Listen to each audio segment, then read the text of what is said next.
What's up, people? Dillian White versus Derek Chisora 2 in a couple of weeks. I'm kind of excited. I have to admit, I thought I'd be a lot more excited leading up to this one, but I don't know. I feel like I've wasted all my excitement on Wilder Fury, so anything else is kind of like, right now. But I'm kind of excited. It's not the fight that should have happened. If you're talking about a fight where the winner fights AJ, it really should have been Dillian White versus Luis Ortiz. That made so much more sense in terms of the hierarchy and the boxing heavyweight division.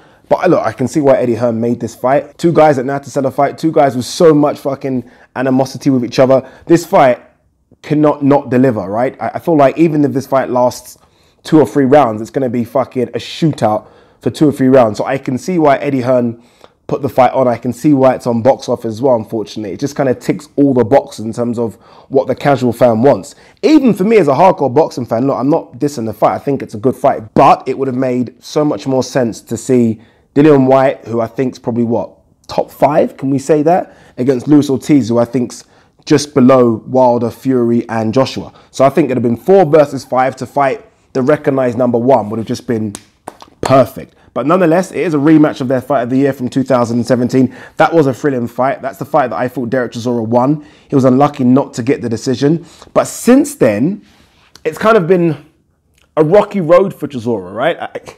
It's not been plain sailing. He's had some decent performances. Obviously, Takam's the one that springs to mind. But then he had that fight of Caballero, which wasn't great.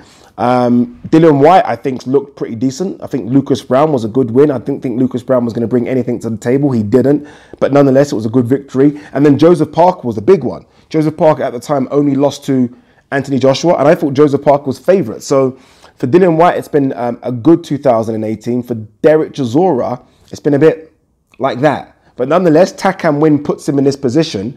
And if he does win, and look, he could beat Dillian White. If he does win, does he get the AJ fight? I mean, it will just throw a spanner in the works. No one, and I mean nobody, wants to see AJ versus Derek Chisora. No one. It would probably be the lowest pay-per-view bought event for Joshua since, I don't know, what's his lowest pay-per-view event? What was his first one? Dillian White? I think that was his first one, like 400,000. Even though Joshua's like up there, it would do about 400,000 pay-per-view buys. So Eddie Hearn really doesn't want to see Derek Chisora go in there and fuck this up. He really wants to see Dillian White be explosive, look great, get the mic, call out AJ. AJ walks into the ring and they can then start to build it. But I think that Derek Chisora could upset the apple cart here. I don't think Chisora is going to beat Dillian White, but I think he can cause him problems to the point where even if Dillian White wins, the British public are not going to be excited about Joshua versus Dillian White. And that fight might not happen based on that performance, if that makes any sense. I feel like these guys could fight 10 or 15 times and the fights are always going to be close. I think their styles just gel like that. I think Dillian White's improved since their first fight. I think he's improved on his fitness. I think he's improved on his conditioning. I think he's improved on his boxing ability. So I think he's got a lot better.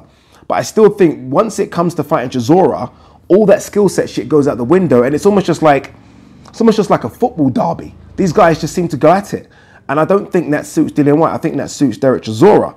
Obviously, Chisora's added David Haye to his stable. I'm not quite sure what David Haye can do at this stage of Derek Chisora's career.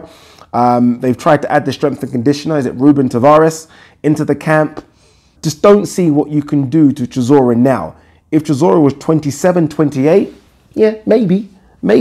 But I don't see how you can improve on, what's Chisora, 34, 35? I don't see what you can do to him. Yes, you can improve his nutrition. Yes, you can improve his conditioning.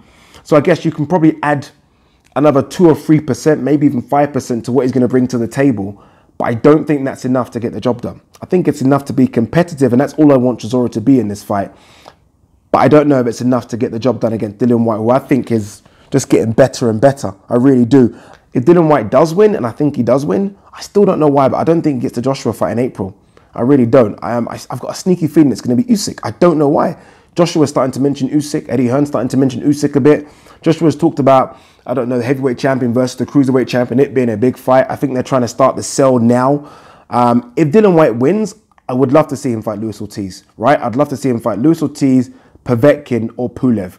Might be difficult to fight Pulev because Pulev is now signed with Top Rank, so I don't know how that would work. But those are the 3 fights I want to see him in next. If he wins any of those 3, then look, Joshua, Wilder, or Fury should all be in front of his door. But But for now, I want to see him in against someone else before Joshua, before Fury, or before Wilder. And there's no shame in fighting Pulev, Povetkin, or Ortiz. They're good fights, whether or not they happen at the O2 Arena or he has to travel. They're fantastic fights. That's what should happen. If Chisora loses,